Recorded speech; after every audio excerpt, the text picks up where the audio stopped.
Donc, peut-être en attendant de commencer, donc ce webinaire est organisé par l'ADEME et le pôle éco-conception.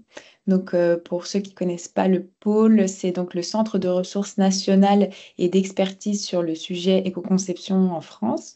Donc, on a deux casquettes, une casquette plutôt mission d'intérêt général, où on va travailler beaucoup avec l'ADEME pour essayer de diffuser au maximum l'éco-conception à travers des ateliers, des webinaires.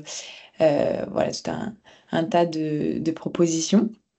Et on a une casquette plutôt prestation de services où on va pouvoir former et accompagner sur le sujet, et notamment, par exemple, à travers des appels à projets comme ce qu'on va voir aujourd'hui sur Texabi. Vous pouvez poser vos questions dans le Q&R et puis on prendra les questions à la fin, ou voilà, selon les questions. Louise pourra intervenir en cours de route. Ok, et ben, je vous propose de commencer. Donc, ce webinaire est enregistré. Vous le retrouverez sur la page YouTube du pôle éco-conception. Ce webinaire a pour objectif donc, de représenter donc, l'appel à projet Texabi, mais surtout d'avoir un retour d'expérience d'une entreprise qui a expérimenté l'appel à projet. Donc, l'idée, c'est de répondre à toutes vos interrogations et de vous donner peut-être aussi l'envie de participer à cet appel à projet. Donc, je vais me présenter rapidement. Donc, je suis Louise Gilbert, chef de projet au pôle éco-conception. Donc, je fais pas mal de formations et d'accompagnement à mettre en place l'éco-conception, surtout dans le secteur textile. Voilà, je suis agronome de formation, donc je reprends les sujets en lien avec l'alimentaire et le textile, puisqu'il y a une partie biosourcée. Voilà un petit peu. Est-ce que Aude, tu veux te présenter également? Oui, donc Aude Bouguin au service éco-conception et recyclage au siège de l'ADEME à Angers. Donc je pilote l'appel à projet Texabi éco-conception textile d'habillement cette année.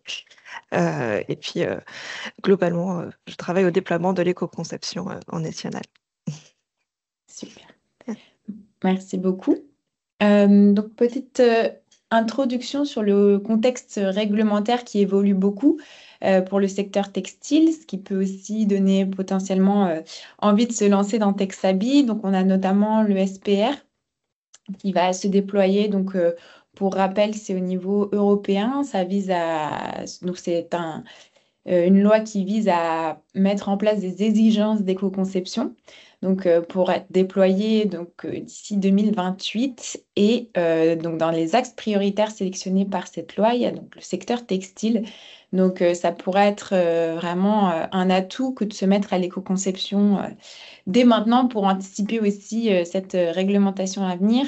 Il y a bien sûr l'affichage environnemental, puis on en reparlera lors de ce webinaire sur le secteur textile, donc prioritaire également à anticiper. Donc justement, Texabi pourra aussi permettre d'anticiper cette partie affichage. Et puis, vous avez peut-être vu aussi dernièrement l'interdiction potentielle des polluants éternels dans le textile d'ici 2026. Ça peut être aussi des raisons qui poussent à s'interroger sur son produit, à étudier son cycle de vie, à essayer de réfléchir à des stratégies d'amélioration environnementale. Donc voilà, et on voit qu'il y a un contexte réglementaire qui est de plus en plus exigeant, qui pousse de plus en plus les entreprises à faire de l'éco-conception. Donc cet appel à projet peut être vraiment un levier pour pouvoir mettre en place des actions. Voilà pour la partie un petit peu contexte réglementaire. Pour rappel, l'éco-conception, qu'est-ce que c'est? Donc, on est bien sur une approche produit. Quand on va faire de l'éco-conception, on va par exemple étudier un produit de votre gamme de produits textiles et on va vraiment se concentrer sur ce produit-là. Donc, c'est complémentaire avec une approche organisme, mais ça va vraiment être une démarche, trouver des stratégies sur un produit et on va pouvoir ensuite le déployer sur d'autres gammes de produits similaires. Et donc, c'est la première grand principe. On parle aussi d'une approche multi-étapes. Quand on va faire de l'éco-conception sur vos produits, on va regarder l'entièreté de son cycle de vie pour ne pas négliger une étape qui serait importante. On va regarder aussi plusieurs critères environnementaux. On ne va pas être comme sur un bilan carbone, par exemple, qui va regarder seulement le carbone. On va regarder d'autres enjeux environnementaux parce que malheureusement, on impacte notre planète de bien d'autres manières qu'avec seulement le changement climatique. On va regarder aussi les transferts d'impact. On va essayer de les anticiper au maximum et d'essayer d'éviter d'avoir donc ce qu'on appelle des transferts d'impact ou transferts de pollution, c'est-à-dire d'améliorer un critère environnemental, mais d'en augmenter un autre. Voilà, l'idée, ça va être d'essayer d'avoir globalement une diminution sur notre produit. Et le dernier grand principe de l'éco-conception, c'est cette approche compromis. Vous le savez, si vous êtes en entreprise qui a forcément des contraintes à respecter, un marché voilà, qui est propice. Et l'idée, c'est pas de proposer un produit éco-conçu qui oublie toutes ces règles marché. L'idée, c'est que le produit derrière soit acheté et substitué à l'achat d'un produit moins éco-conçu sur le marché. Donc, on va bien sûr tenir compte de toute cette réalité quand on va faire une démarche d'éco-conception. Voilà, ça c'était pour rappeler un petit peu les bases de l'éco-conception. Bien sûr, si vous avez des questions à ce sujet, vous pourrez me contacter pour plus d'informations. Et pour rappel aussi, donc, quand on fait de l'éco-conception, on suit une démarche qui est cadrée pas à pas. C'est un peu pour rassurer les entreprises qui se disent que c'est potentiellement difficile de mettre l'éco-conception en place. En fait, il y a vraiment une démarche cadrée en 6 étapes qui permet de réaliser son projet d'éco-conception. Et l'appel à projet a aussi pour objectif de réaliser cette démarche avec vous. Et donc, dans chaque étape, on va regarder voilà, comment appliquer cette démarche à votre cas d'entreprise. Donc, la première étape qui va être le choix de produits parmi tous vos produits dans l'entreprise. Ensuite, on va regarder son impact environnemental. Là aussi, il y a plusieurs outils qui peuvent le faire. Donc, il y a l'ACV, mais il y a aussi d'autres types d'outils. Dans l'étape C, ça va être l'étape d'amélioration de produit. Donc, une fois qu'on sait où est situé l'impact principal de mon produit, je vais aller chercher des stratégies pour l'améliorer. On aura ensuite une phase de décision pour choisir parmi les pistes prioritaires. On va regarder si on n'a pas fait de transfert d'impact en étape E en réutilisant l'outil qu'on a utilisé en étape B.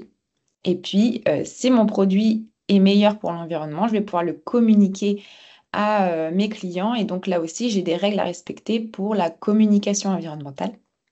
Donc l'idée, voilà, c'est d'expérimenter vraiment cette démarche avec votre cas d'entreprise notamment.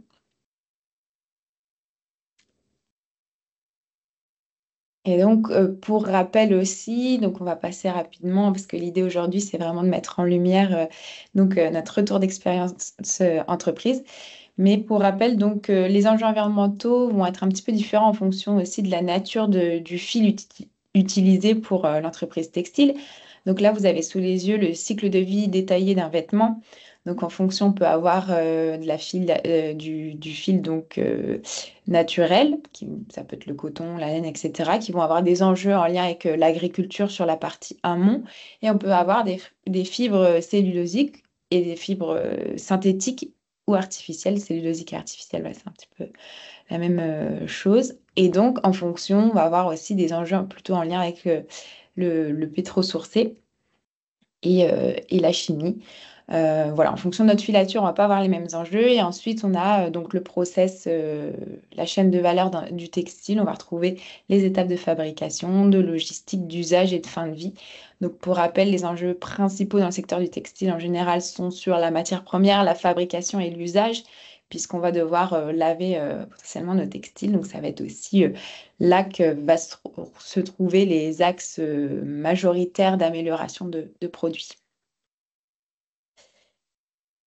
Donc, je vous propose de rentrer dans le vif du sujet. Bien sûr, comme Aude le disait, vous pouvez poser vos questions dans le chat. On va essayer d'y répondre et puis on fera un moment de questions-réponses à la fin de la présentation. Donc, nous sommes aujourd'hui ici pour poser une question. Quels accompagnements pour le secteur textile? Est-ce que Aude, tu peux nous en parler un petit peu plus? Oui, alors aujourd'hui, je vais vous présenter plus particulièrement l'appel à projet Texabi, qui est pour le textile d'habillement. Parce que, en fait, il a deux objectifs qui vous accompagnent sur votre démarche d'éco-conception et pour vous préparer en fait aux réglementations liées à l'affichage environnemental. Donc, cet appel à projet, c'en est voilà, un qui est dédié au secteur textile d'habillement. Tout à la fin du webinaire, si vous voulez, je pourrais faire un petit aparté pour les autres accompagnements pour répondre à la question qui a été posée dans le chat. L'appel à projet Texabi, du coup, il s'adresse à toute taille d'entreprise, tout secteur, toute taille d'entreprise, tout niveau de maturité en éco-conception, que vous soyez complètement débutant ou jusqu'à expert. Et donc, vous pouvez vous lancer en autonomie pour les débutants aussi, ou accompagné d'un bureau d'études en éco-conception. Donc, on va pouvoir remettre le lien dans le chat tout à l'heure. On vise vraiment toute la chaîne de valeur, que ce soit les metteurs en marché ou les fournisseurs, fabricants du coup les sous-produits, du tissu, du fil, les étapes précédentes, ou même voilà, qui font de la teinture. Et le cadre, effectivement, est restreint par rapport en fait, au cadrage de l'affichage environnemental. Donc, sont éligibles on va travailler sur un produit, sont éligibles du coup les produits, l'éco-conception d'articles d'habillement qui rentrent dans le cadre de l'affichage environnemental au consommateur. Et puis les sous-produits et les procédés de fabrication donc, qui interviennent en amont. Nous avons 3 axes de candidature possibles. L'axe 1, les premiers pas en éco-conception, est réservé aux petites et moyennes entreprises. Et l'idée, en fait, c'est on vous propose des leviers d'éco-conception qui sont déjà pré-identifiés. Donc, même pour les débutants, en fait, vous pouvez démarrer, regarder comment ces leviers s'appliquent à votre chaîne de valeur. Et puis, on vous accompagne financièrement aussi sur ce premier projet pour construire une feuille de route d'éco-conception. Dans l'axe 2, le diagnostic d'éco-conception, là, on va aller à un niveau un peu plus avancé. L'idée, c'est de travailler sur des leviers plus personnalisés, d'entraîner aussi vraiment voilà, votre chaîne de valeur, d'avoir un calcul d'empreinte environnementale spécifique. Et là, pareil, on aboutit à la fin à un plan d'action chiffré, autant économiquement que en termes d'empreinte environnementale. Et une fois que vous avez pris la décision de mettre en œuvre votre plan d'action ou certaines actions de ce plan d'action, nous vous accompagnons également sur un axe 3, une étude de mise en œuvre pour la concrétisation des leviers d'éco-conception que vous avez identifiés. Donc en fait, dans l'axe 1 et l'axe 2, on va travailler sur un produit éco-conçu théorique. Dans l'axe 3, on va passer de cette théorie à la mise en pratique en situation réelle. Donc, je reviendrai plus tard sur les modalités d'accompagnement de l'appel à projet Texabi. L'idée aujourd'hui, c'était aussi de pouvoir faire intervenir des entreprises comme retour d'expérience. Oui. Et donc, on a la chance d'avoir avec nous Myriam Tuffery, donc des ateliers Tuffery. Myriam, on te laisse te présenter. Oui, bien sûr. Bonjour à tous. Donc moi, c'est Myriam Tuffery. Je suis la co-gérante de l'atelier Tuffery. Nous, on est une entreprise fabricante de vêtements, plus particulièrement du jean, du 5 poches. Nous sommes basés dans le sud de la France. On est dans les Cévennes. Et voilà, on est une entreprise quand même familiale qui a plus d'un siècle de fabrication, de savoir-faire là-dedans. Et on est toujours très ancré de par notre héritage, mais aussi de par nos valeurs sur le fait de pouvoir proposer une mode durable. Et cette mode durable, forcément, elle passe par la maîtrise de notre chaîne de valeurs et notamment de la performance environnementale de toute notre chaîne de valeurs. Donc, forcément très tourné sur l'éco-conception, si on doit y mettre un mot dessus, depuis notre reprise il y a maintenant 8 ans. Et donc, c'est ces valeurs que vous aviez depuis qui vous ont donné la motivation de candidater à Texabi? Tout à fait. Nous, ça fait quand même. C'était notre challenge depuis le début, hein, c'était d'essayer de retrouver des circuits courts, de retrouver un petit peu de bon sens dans les pratiques actuelles de la mode, on va dire, beaucoup trop mondialisée. Donc forcément, l'éco-conception, comment concevoir, comment produire des vêtements, on va dire, plus vertueux, en tout cas qui ont moins impacté la planète. Ça faisait partie de nos réflexions depuis le début. Donc toujours très ouverte sur ce qui se passe côté réglementaire, ce qui se passe dans la société civile pour toujours plus avancer et avoir les moyens aussi financiers d'aller plus loin. Donc nous, là, on a commencé du coup l'éco-conception par l'affichage environnemental qu'on avait déjà pas mal engagé d'ailleurs auprès de l'ADEME parce qu'on a fait partie on va dire, de l'équipe un petit peu expérimentale depuis 2021-22 sur justement comment mettre en place l'indicateur dans le textile. Donc, on a commencé là-dessus. Donc, on a travaillé des premiers affichages environnementaux qui ont été transparents pour nos clients, en tout cas. Et là, avec le Texabi 1, on voulait monter d'un cran parce que le scoring a quand même évolué. On est passé sur quelque chose en points. Et il y a beaucoup plus d'indicateurs que uniquement le côté émission carbone. Donc forcément, ça demande quand même du temps de formation, ça demande du temps aussi personnel d'investissement. Et d'avoir un appel à projet qui nous aide là-dessus, ça nous a forcément permis de franchir le cap et de monter d'un cran. Super. Merci beaucoup, Myriam. Merci Myriam. Et du coup, est-ce que vous pouvez nous en dire plus sur votre projet là sur Texabi, sur quel axe vous avez candidaté, un peu les objectifs que vous aviez? Sur le Texabi 1, vraiment, ça a été vraiment la montée, on va dire, en compétence sur le nouveau système de scoring à points avec les 14 indicateurs. Et de partir avec un accompagnement. Donc, nous, on est accompagné avec la Belle Empreinte. Donc, je pense qu'il y en a beaucoup qui doivent connaître. Sur en fait prioriser ce calcul sur 3 produits, on va dire phares, pour en fait derrière tester, aller tester en fait des choses qu'on avait déjà réfléchies en interne sur notamment nos appros de coton et sur des parties, on va dire, de la chaîne de valeur, mais en fin de chaîne de valeur, donc tout ce qui va être lavage et ennoblissement des produits. Et d'arriver du coup par le Texabi 1 à prouver qu'au niveau scoring, en faisant ces actions-là, en fait, on était quand même beaucoup plus vertueux. Et du coup, vous avez dit 3 produits. Donc, comment vous choisissez ces produits? Est-ce que vous avez des conseils à donner du coup à d'autres entreprises qui ne savent pas forcément comment choisir? Après, les produits, nous, ils sont choisis, ça dépend vraiment des spécificités d'entreprise, mais il faut être malin sur est-ce que cette chaîne de valeur de ce produit est représentative, en gros, de 80% peut-être des produits que je vends. Est-ce que c'est plus au niveau du volume, je pense, et c'est des produits, on va dire, best-sellers qui représentent quand même pas mal de l'activité.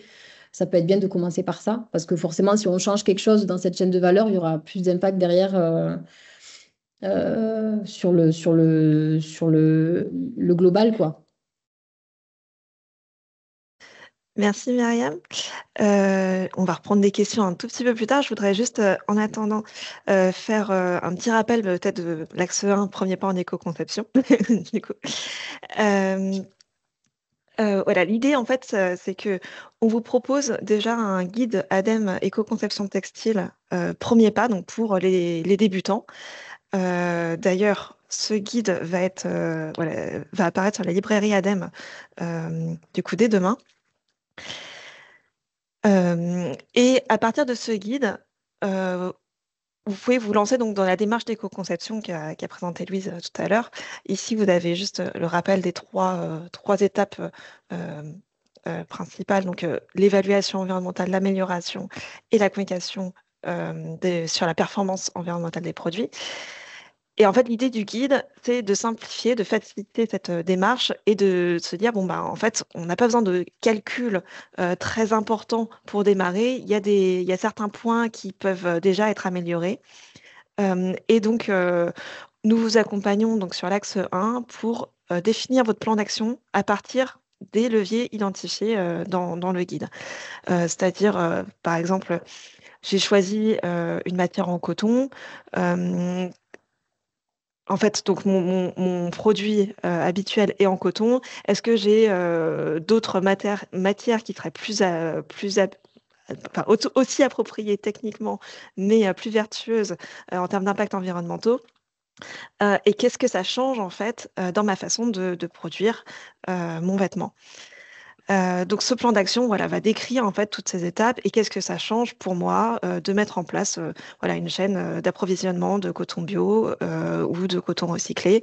Quelles sont les substitutions, quels sont les changements techniques qui sont induits par cette substitution de matière? Pardon, hop. Et donc, nous vous accompagnons donc, pour élaborer ce plan d'action, pour vérifier la pertinence des leviers, aussi en termes économique, de chiffrage économique, et puis donc préciser les différentes étapes après le projet pour déployer ces leviers, tout en ayant en fait en fin de projet le calcul du coût environnemental, donc le nombre de points d'impact pour prévoir cet affichage environnemental aux consommateurs. Je vous propose maintenant du coup, de voir aussi l'interview de Blandine Liard. Alors, Louise, est-ce que tu peux présenter peut-être Blandine qui n'a malheureusement pas pu être là aujourd'hui? Oui. Alors, Blandine va se présenter juste après dans la vidéo, mais voilà, elle est responsable RSE à la maison Solfin, donc qui fait aussi donc du textile donc fait en France. Et elle va vous parler un petit peu de tout ça dans la vidéo.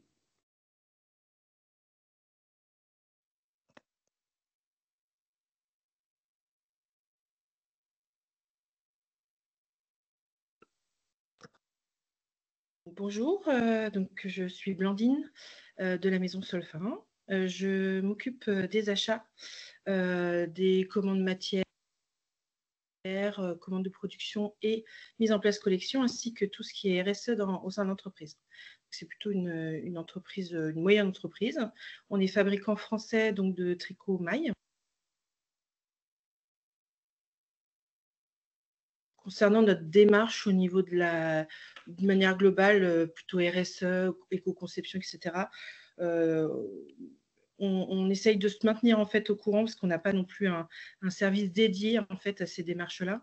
Et donc, l'ADEME nous permet de nous tenir en fait informés sur les actualités, les obligations, et puis essayer d'être toujours un petit peu dans l'anticipation de tout ça. Et donc, vous avez réalisé l'appel à projet Texabi. Est-ce que vous pouvez nous dire quelles ont été vos motivations pour candidater? Ouais, ben c'est un petit peu ce que je viens de dire. Effectivement, c'est toujours rester en fait informé sur les obligations à venir. Et en fait, Texabi, ça nous permettait de nous replonger un petit peu sur l'éco-conception de nos produits et en même temps sur la traçabilité, donc qui est le décret à venir en fait, sur lequel on travaille en fait depuis un petit moment déjà. Et donc là, ça nous permettait de nous remettre à niveau en fait sur ces sujets-là. Et quels ont été vos objectifs pour votre projet d'éco-conception? Les objectifs de la formation, donc oui, c'est de connaître nos leviers d'éco-conception et effectivement avancer sur la partie traçabilité en intégrant des produits dans un calculateur et pouvoir mettre en avant en fait ces informations auprès de notre clientèle. Voilà. Et donc connaître les leviers en fait, les leviers pour l'éco-conception pour améliorer nos produits. Et puis donc mettre en place la traçabilité de nos produits.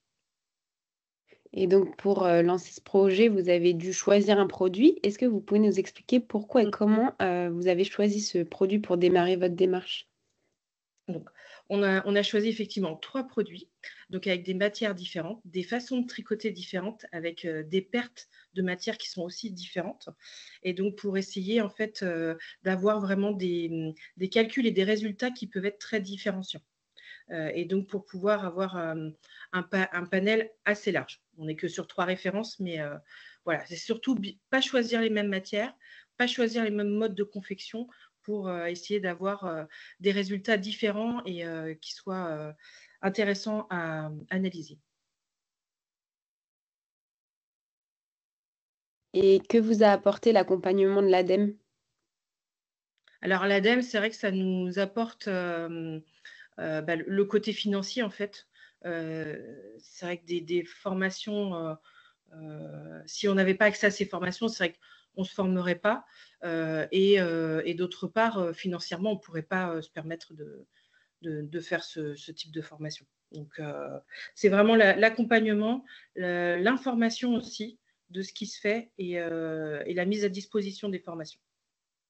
Donc, on est vraiment très suiveur en général de ce qui est proposé par l'ADEME. Et après, en fonction de ce qui est proposé, voilà, soit ça nous intéresse ou pas, mais voilà, on est assez suiveur. Et quelle est la suite pour votre démarche d'éco-conception? Alors donc là, on est actuellement sur l'axe 1. On a déjà postulé pour l'axe 2. L'intérêt pour nous, en fait, c'est d'accentuer la démarche d'éco-conception sur plus de références, puisqu'on passe, si je me souviens bien, sur 10 références. Et donc, c'est pouvoir encore augmenter, en fait, les résultats et pouvoir comparer et avancer sur les leviers des conceptions et pouvoir rentrer un petit peu plus également de références sur le calculateur au niveau de la traçabilité. Après, axe 3, je ne sais pas si on ira jusqu'à l'axe 3. On va se laisser l'axe 2 déjà, voir s'il est accepté, faire l'axe 2 et puis après, on verra selon le projet qu'on peut avoir pour l'axe 3.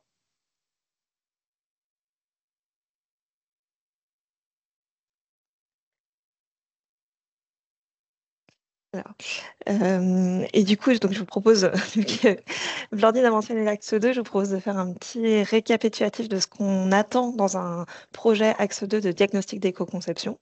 Donc, c'est un projet qui est ouvert à toute taille d'entreprise, indifféremment si vous êtes metteur en marché ou fournisseur. L'idée, c'est, là encore, donc dans l'appel à projet, on vous propose le guide d'éco-conception textile, autant avec une partie premier pas pour les débutants, qui ne demande pas du tout d'évaluation environnementale préalable. Il y a aussi une deuxième partie sur les leviers à approfondir, donc qui voilà, donne des pistes, des idées à creuser et donc à explorer en fonction de des conditions plus particulières en fait du cadre et du contexte de votre entreprise. Vous pouvez aussi tout à fait partir d'éléments spécifiques qui ont déjà été identifiés par votre entreprise, que ce soit dans un diagnostic préalable ou pas. Et donc là, nous vous accompagnons donc sur les 3 étapes de la démarche d'éco-conception, en faisant une évaluation des impacts environnementaux préalables donc de ces différents leviers, enfin de votre produit, pardon, de vos produits, pour vérifier justement la pertinence des leviers, et puis voilà, pousser cette étude de manière itérative jusqu'à la fin où vous validez en fait les différents leviers. Vous avez un plan d'action chiffré, vous avez une évaluation environnementale détaillée qui permet d'avoir voilà, des données, des éléments beaucoup plus spécifiques à votre chaîne de valeur et donc d'avoir un calcul très spécifique en fait par rapport à vos façons de faire. Et en plus de ça, vous vous préparez en fait à l'affichage environnemental, donc avec le calcul du coût environnemental, donc déjà réalisé pour l'affichage au consommateur.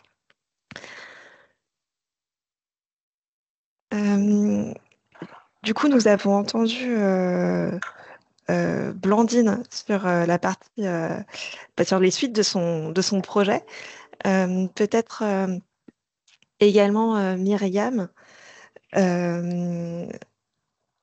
Alors vous avez déjà en fait en tête, il me semble, des évolutions par la suite de votre projet axe 1. Est-ce que vous pouvez nous en dire plus? Oui, c'est ça. Nous, on va dire qu'on avait déjà les projets plus ou moins en tête et le texte avis vient nous certifier, l'axe 1 en tout cas vient nous certifier sur la continuité qu'on aurait à monter un projet après dans l'axe 3. Parce que ces projets qui seraient financés en partie donc par l'appel à projet Texabi permettraient d'être vraiment beaucoup plus performants sur la partie sourcing de nos matières premières. Donc, partir vraiment sur du sourcing de coton pluvial. Mais voilà, nous décideurs de quel coton, donc voilà, ça pourrait se mettre en place. Ça serait un sacré coup de pouce. Et sur la partie aussi, une fois que la pièce est confectionnée, sur le lavage, c'est des pratiques qui consomment beaucoup d'eau, qui consomment beaucoup d'agents chimiques actuellement, même si c'est fait en France. Et donc là, il y aurait un projet bien engagé aussi sur de l'innovation pour trouver une méthode, on va dire, biosourcée pour venir délaver nos jeans, sans agents chimiques et du coup avec une consommation divisée par 3 de l'eau. Du coup, donc ça rentre oui, plus spécifiquement dans un projet Axe 3. Oui, nous, ouais, Effectivement, oui. on est plutôt aligné de passer directement sur un axe 3. Bon, après, on suivra vos conseils aussi si jamais. Parce qu'on Tout a à fait. aussi toute la montée en compétences de. Bon, il y a 3 produits qui sont désignés pour l'instant, mais pareil, il faut aussi qu'on étende sur toutes nos références. Donc, ça peut être aussi une montée crescendo de passer de 3 à une centaine de références aussi sur le scoring. Oui, oui, c'est ça. Oui, effectivement. Et, c'était aussi une question que je voulais vous poser c'est ça. Vous avez ciblé en fait 3 produits phares et finalement vous avez quand même cette montée à l'échelle, le passage à Aussi. une Ouais. évolution. Et ça, donc, ça s'est fait aussi dans le cadre de l'axe 1. Oui, oui, D'accord. oui. En tout cas, n'hésitez pas dans le chat aussi à poser des questions à Myriam. Enfin, c'est un peu l'occasion. Et puis on pourra les prendre voilà, à la fin du webinaire. Merci Myriam. Du coup, alors je Avec plaisir. partage mon écran. Hop. Et du coup, peut-être un petit rappel de ce que nous attendons dans l'axe 3, donc pour la mise en œuvre des leviers d'éco-conception. Donc, un axe qui s'adresse à toute taille d'entreprise. Hop, voilà. Donc là, que vous ayez démarré par un axe 1 ou un axe 2, ou que vous ayez réalisé un plan d'action chiffré au préalable à l'interne, donc chiffré autant économiquement que environnementalement. C'est le point de départ. Et donc, nous vous accompagnons encore une fois donc, sur la démarche d'éco-conception, cette fois-ci pour passer de vos produits théoriques, justement, éco-conçus théoriques, au déploiement en fait, des leviers d'éco-conception pour aboutir à vos produits éco-conçus réels.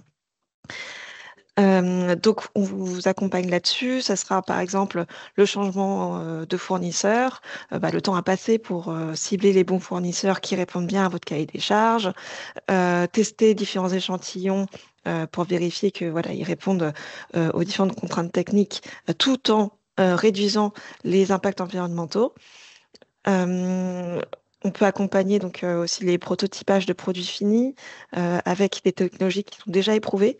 Donc là, c'est vraiment on insiste sur le fait que les technologies doivent être déjà éprouvées. Il ne s'agit pas d'accompagner des projets de recherche de faible maturité technologique, mais vraiment de déployer, voilà, d'utiliser en fait ce qui existe déjà, mais n'est pas encore forcément très déployé pour le mettre en œuvre. Nous accompagnons aussi tout ce qui est étude de perception des consommateurs de la plus-value environnementale ou aussi le passage à l'économie de la fonctionnalité et de la coopération. Donc, ça fait partie des coûts éligibles. Et bien sûr, donc, comme sur les autres axes, à la fin, vous avez vos produits prêts à être produits et vous calculez du coup le coût environnemental pour vous préparer à l'affichage environnemental. Donc, bien sûr, ça vaut pour les metteurs en marché voilà, qui sont directement cibles de la réglementation sur l'affichage environnemental. Pour les fournisseurs, et quels que soient les axes pour les fournisseurs, vous n'êtes pas directement ciblé par l'affichage environnemental, mais ça vous permet en fait de comprendre cette méthodologie, de comprendre quels sont les enjeux pour vous et comment vous pouvez aussi influencer ce coût environnemental et puis aussi du coup mettre en valeur votre démarche auprès de vos clients.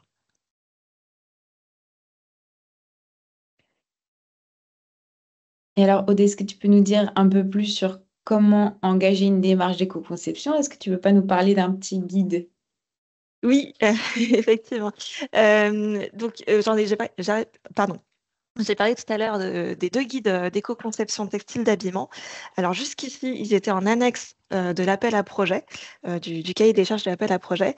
Et nous avons maintenant sorti le rapport final sur la librairie ADEME.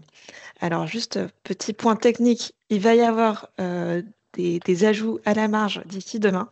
Donc je vous conseille d'y aller demain pour télécharger le guide. Voilà. Bon, petit aperçu du guide. Vous retrouvez les différentes étapes du cycle de vie d'un vêtement et les différents points d'impact, de ressources, les points chauds, ce qu'on appelle les points chauds, sur les différentes étapes. Donc ça, c'est présenté de façon assez succincte. Vous retrouvez bien sûr tout le contexte, en fait, aussi, à quoi répond l'éco-conception au niveau réglementaire, social, environnemental, et puis aussi économique pour le secteur en France.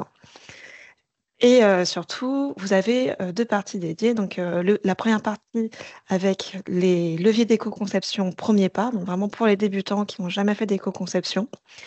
Ici, par exemple, vous avez un tableau d'exemple où on vous propose, voilà, pour le choix des matières premières, si votre produit fait un mélange de matières, ce qui serait moins impactant, c'est de passer à une matière unique.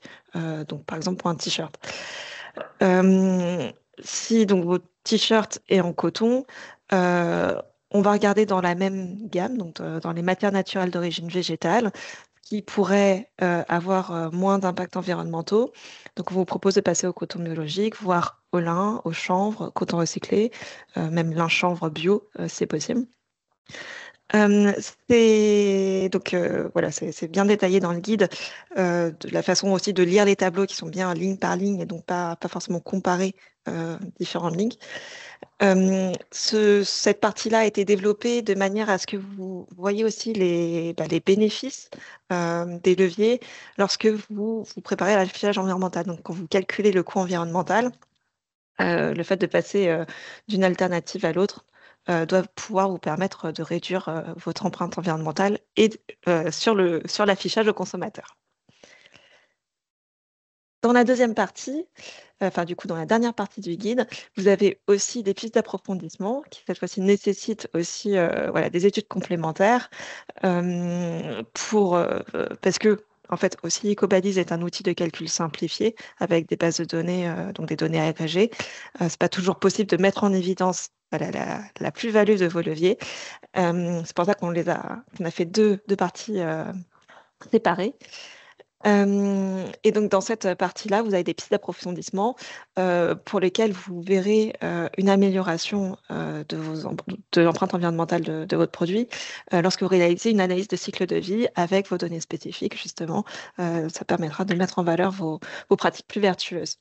Donc ici, par exemple, vous avez le fait de travailler sur justement différents modèles d'affaires pour faciliter aussi l'allongement de la durée de vie des produits, la réparabilité, le fait de choisir des produits qui sont en vue de leur recyclabilité, donc choisir des tissus moins impactants et notamment diminuer le taux d'élastane. C'est quelques exemples parmi d'autres.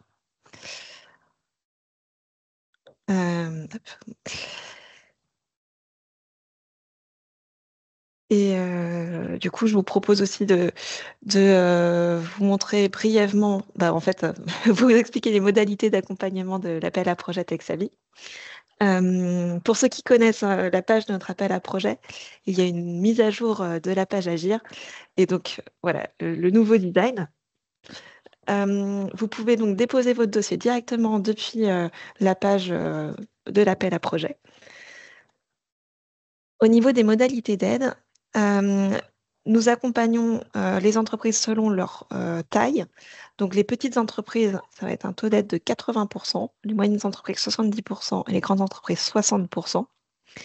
Pour l'axe 1, premier pas en éco-conception, l'aide maximum est de 5 000 €.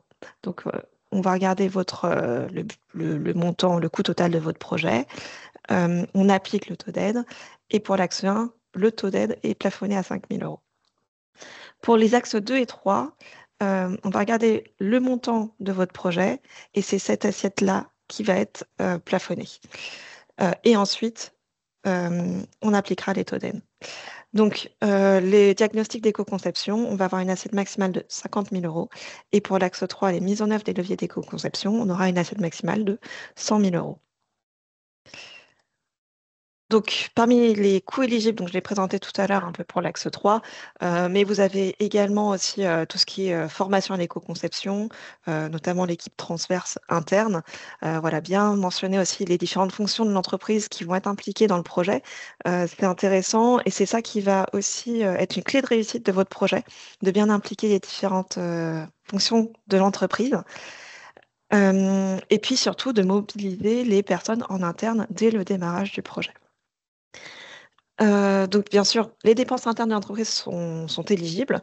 C'est d'ailleurs, voilà, encore une fois, c'est important de mobiliser les différentes fonctions de l'entreprise dès le démarrage du projet. Donc, alors, vous n'avez pas forcément des dépenses internes pour toutes les fonctions, surtout pour les plus petites entreprises, mais au moins, voilà, avoir du temps dédié, bien le présenter dans votre projet dès le début, ça fait en fait un bon projet. Donc, évolution des modèles économiques, on en a parlé tout à l'heure, les différents tests de prototypage, les études de marché sont éligibles et également si vous faites dans l'axe 2, si vous réalisez des ACV, vous pouvez aussi faire des revues critiques, ça fait partie des coûts éligibles. Au niveau du calendrier, il reste maintenant 3 relèves pour l'axe 2 et l'axe 3. Elles sont donc le 31 mars à 15h, le 26 mai à 15h et le 30 juin 2025 à 15h heure de Paris. Le 30 juin, c'est la date de clôture définitive de l'appel à projet, donc en 2025. Pour les axes 1, vous pouvez déposer les dossiers au fil de l'eau, donc ils sont instruits dès que possible.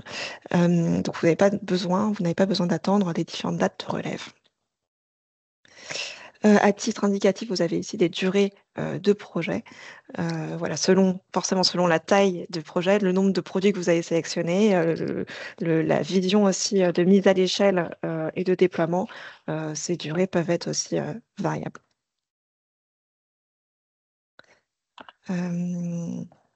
Alors Louise, je ne sais pas si on peut prendre quelques questions et Oui, si justement, jamais il y a, voilà, s'il y a du temps, je peux vous j'allais te présenter d'autres dire, choses. donc, une question qui est revenue. Donc, est-ce que l'appel à projet continuera après la date de clôture, c'est-à-dire le 30 juin?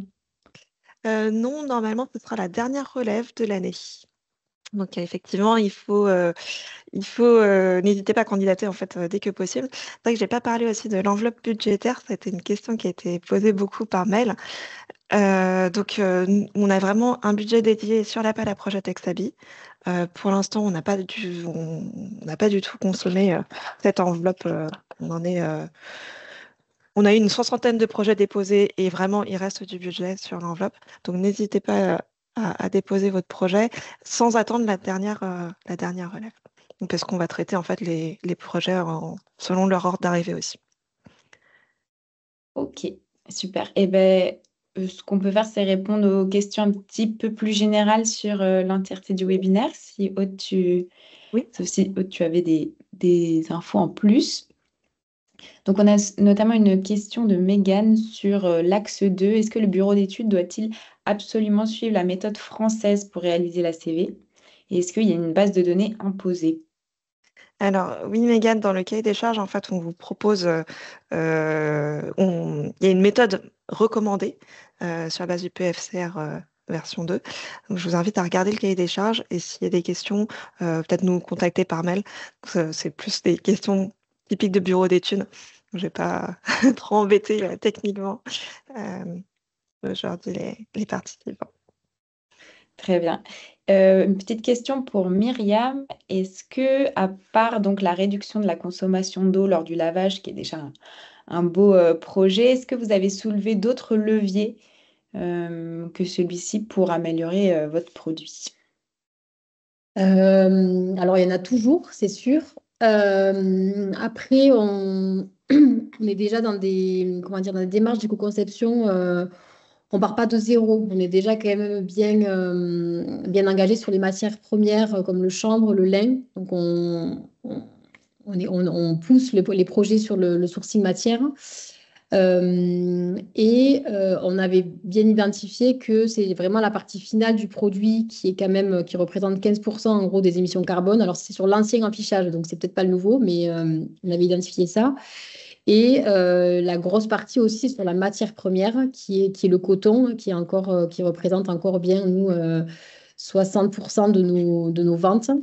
Donc c'est là-dessus, c'est vraiment les deux axes sur lesquels pour l'instant on va mettre les efforts. Et ça va nous prendre du temps. Et si on y arrive déjà, on sera content. Donc pour l'instant, c'est vraiment les deux axes forts. Très bien. Merci beaucoup, Myriam. Peut-être question pour Aude. Est-ce que l'embauche d'une personne dédiée au sujet, en CDI ou en CDD, peut rentrer dans le cadre de l'aide de l'appel à projet? En tout cas, le temps passé de la personne, oui, est éligible au projet.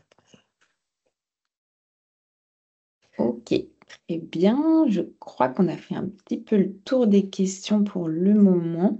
Je crois qu'il y N'hésitez a pas. des questions qui sont dans la conversation. Alors oui, si vous pouviez juste tous les mettre du même côté, donc plutôt dans le QR. J'ai vu effectivement une question. Oui, les aides de l'axe 2 et l'axe 3 sont cumulables. En fait, vous pouvez candidater séparément à l'axe 1, puis l'axe 2, puis l'axe 3. Ça a été fait. Par contre, ce qu'on demande effectivement, c'est que comme vous définissez un plan d'action, avant d'aller sur l'axe 3, il faut que le plan d'action soit bien clair, qu'on ait bien identifié les leviers d'éco-conception et validé qu'ils sont pertinents dans votre cas. Ça, c'est la condition pour pouvoir candidater à l'axe 3. Et c'est effectivement cumulable. On a une question ici sur les bureaux d'études. Comment on fait pour trouver le bureau d'études qui nous convient? Peut-être premiers éléments de réponse, voir aussi en fonction de où vous êtes situé en France. Il va y avoir des bureaux d'études plus territoriales. Voilà. Et après, Aude, je ne sais pas si vous avez une liste à l'ADEME peut-être? Alors, il n'y a pas de liste dans la FAQ. Je vais remettre le lien de la FAQ. Dans la FAQ, nous vous renvoyons par exemple à une liste de bureaux d'études qui avait travaillé sur justement les tests d'affichage environnemental, tests de méthodologie. Donc là, vous pouvez trouver une liste qui n'est pas du tout exhaustive, c'est seulement ceux qui avaient travaillé là-dessus au moment où on a lancé le dispositif d'Aide. Après, voilà, il y a tout un réseau de bureaux d'études d'éco-conception. Vous pouvez vous renseigner auprès des centres relais en éco-conception, donc par région. Voilà, ils pourront vous donner des conseils auprès des centres techniques. Je pense à l'IFTH, qui pourra aussi vous proposer des différents bureaux d'études. Et ce qui est important, c'est surtout, voilà, n'hésitez pas à comparer aussi les différents devis et vérifier que vous avez un accompagnement à l'éco-conception et pas uniquement sur la partie logicielle, mais bien un accompagnement aussi sur la méthodologie, que ça corresponde en fait à vos besoins en tant qu'entreprise de formation, de compréhension et puis de déploiement. Si vous avez besoin aussi d'aide sur la partie idéation, et pas que sur la partie évaluation. Voilà, c'est le genre d'éléments que vous pouvez prendre en compte. Ok, on a une question qui revient sur le traitement des dossiers une fois déposés, à peu près le Oui, temps. alors c'est variable en fonction des régions. Là, c'est vraiment une question de disponibilité de nos instructeurs, malheureusement. Donc, il y a certaines régions où les délais sont très très longs. En région PACA, nous avons dû en fait fermer le dispositif parce qu'il n'y a pas de capacité humaine pour traiter les dossiers, malheureusement. Et je sais qu'en Île-de-France, il y a beaucoup de dossiers qui sont arrivés. Donc là, il y aura un délai plus long. Globalement, dans les autres régions, il me semble voilà, ça avance bien. Et donc, dans le cas de changement de fournisseur vers des fournisseurs plus vertueux ou ayant des labels, est-ce qu'il y a des critères géographiques qui sont pris en compte? Alors, pardon, est-ce que tu peux répéter la question? Oui, alors la question est donc dans le cas de changement de fournisseur vers des fournisseurs plus vertueux, est-ce qu'il y a des critères géographiques qui sont pris en compte? Donc là, on est déjà dans la stratégie. C'est-à-dire pris en compte pour la sélectivité de l'appel à projet. Alors moi, je comprends ça un peu dans le sens où si j'ai un fournisseur qui est plus vertueux mais qui vient de beaucoup plus loin, est-ce que voilà, ça va être pris en compte aussi? Oui. Alors, dans le guide d'éco-conception, vous retrouvez quelques éléments là-dessus sur la proximité géographique des fournisseurs et différents labels recommandés, vertus recommandées. Maintenant, est-ce que dans les labels, il y a des critères qui vous aident à sélectionner les fournisseurs? Ça, je ne pourrais pas je vais dire. Mais en tout cas, voilà, on vous donne quelques éléments pour sélectionner les fournisseurs donc, en fonction du pays, du mix énergétique, de la proximité. Ok, super. Et peut-être la dernière question, donc un peu plus sur la partie technique. Donc, que fait-on quand les résultats ACV d'Ecobalis sont en contradiction avec les recommandations d'éco-conception? Et l'exemple qui est pris, donc c'est du 95% coton euh, avec moins d'impact ACV dans Ecobalis que du 100% coton. Euh, voilà, il y a aussi donc un gros enjeu environnemental sur le coton, si c'est du coton conventionnel, donc on va retrouver beaucoup d'enjeux aussi en lien avec la culture de coton. Donc si on baisse cet aspect coton, ça peut aussi baisser un petit peu d'impact sur le calcul. Et après, donc ça va peut-être à l'encontre de la recommandation d'être en monomatière pour faciliter le recyclage. Et après, en fait, à chaque fois, l'éco-conception, c'est une affaire de compromis, c'est-à-dire qu'il faut analyser bien en fait, de quel coton on parle, de quelle proportion aussi de mélange on parle. Est-ce que voilà, il vaut mieux partir sur du monomatière pour faciliter le recyclage. Dans ce cas-là, c'est un parti pris. Ou bien je me dis qu'il faut mieux baisser, puisque là où j'ai le plus d'impact dans mon textile, c'est quand même matière première, fabrication, usage. Et donc peut-être axer là où j'ai la majorité de mes impacts, c'est-à-dire en matière première. Et donc dans ce cas, essayer de trouver un coton qui impacte moins et va trouver aussi potentiellement des assemblages qui permettent de diminuer cette grosse impact aux matières premières. Et en fait, Belinda, c'est une question très intéressante que vous avez. Typiquement, c'est le type de question que vous allez explorer avec l'axe 2, avec le diagnostic d'éco-conception, donc plus détaillé. Justement, l'ACV va vous permettre d'identifier les points où vous êtes plus vertueux par rapport aux recommandations génériques. Et on attend aussi que vous nous fassiez remonter ces éléments-là, justement, pour faire évoluer Ecobalise, pour que ça soit voilà, conforme. Ecobalise étant sur la base de données agrégées, donc non différenciées, c'est là qu'on va pouvoir alimenter justement la méthodologie pour tout l'ensemble du secteur. Ok, eh bien je crois qu'on a fait le tour des questions. N'hésitez pas s'il y en a des dernières. Et puis je merci beaucoup Aude et Myriam pour votre présence à ce webinaire. Mhm. Et puis le replay sera disponible dans quelques jours, le temps de faire le montage.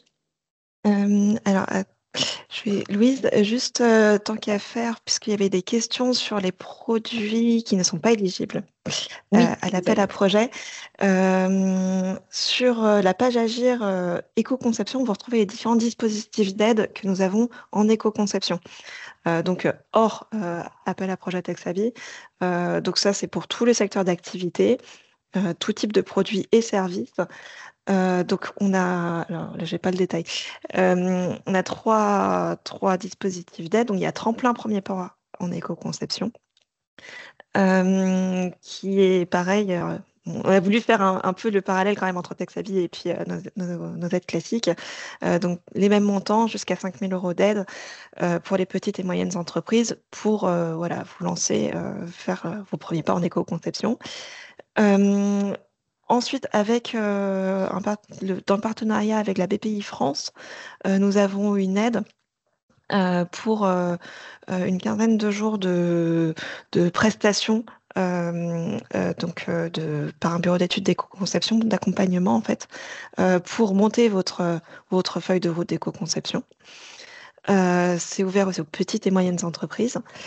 Et puis, pour donc toute entreprise confondue, on a l'équivalent du diagnostic et de l'étude de mise en œuvre en éco-conception de Texabi que vous pouvez retrouver justement sur la page Agir à l'éco-conception. Donc, même montant d'aide. Et en parlant d'aide, je peux faire donc peut-être une Oui. mini pub pour le prochain webinaire sur donc là c'est pour les entreprises qui sont sur le territoire métropole de Lyon. C'est un webinaire qui vous présentera donc justement des aides aussi pour la mise en place de l'éco-conception. Donc, comment valoriser la performance environnementale de son produit sans faire de greenwashing. Donc, vous verrez un petit peu, pareil, les modalités de l'aide, comment candidater, quelles sont les conditions à respecter. Donc, ça sera le 25 mars de 11h à 12h30 pour, donc à destination des entreprises sur le territoire de la métropole. Donc, voilà, si vous avez des informations là-dessus, n'hésitez pas. Ok. Eh bien, écoutez, merci à tous pour votre écoute.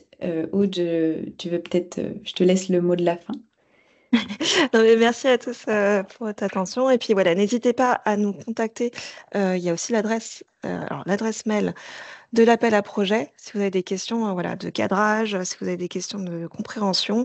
Donc, il y a une FAQ. Et puis, si vous ne trouvez pas de réponse dans la FAQ, n'hésitez pas à nous envoyer un mail. On propose aussi des rendez-vous avec les entreprises avant de déposer votre demande d'aide. Merci, puis bonne journée. Merci à tous. Bonne Au revoir, journée. bonne journée. Au revoir.